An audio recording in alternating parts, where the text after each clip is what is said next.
রাজ্যের মুখ্যমন্ত্রী মমতা বন্দ্যোপাধ্যায় আসছেন 5ই আগস্ট আরামবাগে বন্যা পরিদর্শন করতে। তার আগে প্রশাসনিক কর্মকর্তাদের নিয়ে, মন্ত্রীদের নিয়ে বিশেষ বৈঠক এই মুহূর্তে আজকে দেখা যাচ্ছে পুরসুরা ব্লক উন্নয়ন আধিকারিক কলোনির চত্বরের একদম ভিতরেই, যেখানে প্রশাসনিক কর্মকর্তারা একে একে তারা আসছেন।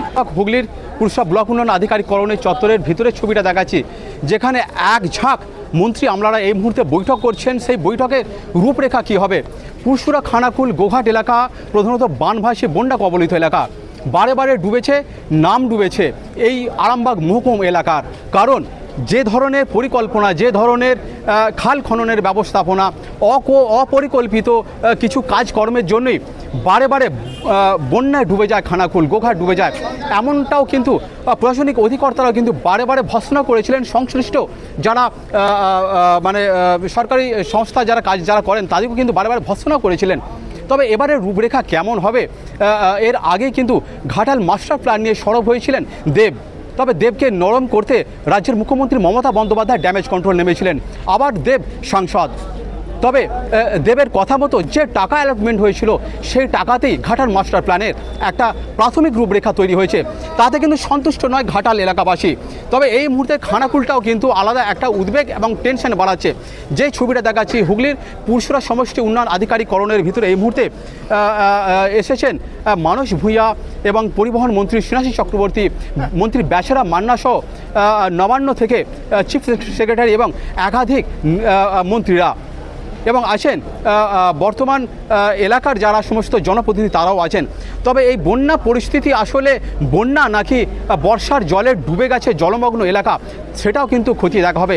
অপরদিকে বারে বারে এই রাজ্য সড়কের যে বেহাল পরিস্থিতি, সে বেহাল পরিস্থিতিতে একটা টেনশন বা একটা উদ্বেগ এবং খুব লজ্জাজনক একটা জায়গায় দাঁড় করিয়ে দিয়েছে বর্তমানে এই সরকারকে। কারণ এই যে 5 কিলোমিটার রাস্তা মায়াপুর থেকে একদম আরামবাগ সংযোগকারী যে জয়রামপুর পর্যন্ত রাস্তা, সেই রাস্তায় একাধিক মানুষ দুর্ঘটনার কবলে পড়েছেন, প্রাণ গেছে।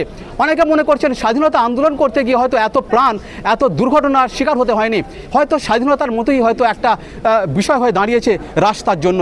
রাস্তাটা যেন একটা স্বাধীনতা আন্দোলনের মতোই হয়ে দাঁড়িয়ে গেছে। আসলে যে মন্ত্রী আমলারা, সংশ্লিষ্ট ঠিকাদার যারা আছেন, লোকাল প্রশাসন ব্যাপারটাকে কি চেপে যাচ্ছেন, মুখ্যমন্ত্রী মমতা বন্দ্যোপাধ্যায়ের কাছে পৌঁছাচ্ছে না আসল রিয়েলিটি, নাকি আছে রাজ্য সরকারের অর্থে ভাড়ারের কিছু সমস্যা? এটাও কিন্তু সমস্ত ব্যাপারটাই কিন্তু একটা সামনাসামনি হবে। এবং মানস ভূঁইয়া ইতিমধ্যে ইন রুমে তিনি কিন্তু বলছেন, আমি কিন্তু কাউকে ছাড়বো না, আমার সংগঠনের, আমার শাখা সংগঠনের লোক হোক বা জনপ্রতিনিধি হোক, সমস্তটাই কিন্তু খতিয়ে দেখা হবে।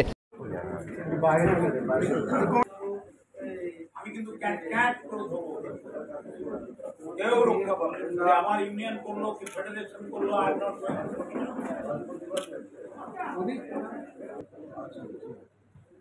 বলে দিয়েছিস তোর রিকমেন্ডেশন গেট দ্য পাসপোর্ট।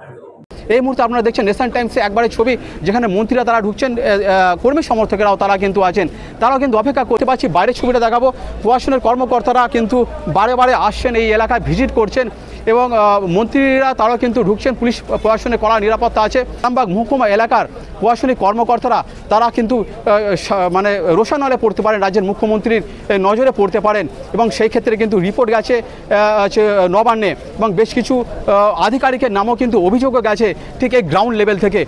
সব মিলে এই বৈঠক এবং মুখ্যমন্ত্রীর সফরকে ঘিরে এক রাশ যেমন আশাও থাকছে, সেরকম দিক দিয়ে অভিযোগের কী বিষয়টা সামনে আসে সেটা এখন দেখার। হুগলির আরামবাগ, খানাকুল, গোঘাট, পুরসুরা থেকে কমলেন্দু পোড়েল, নেশন টাইমস।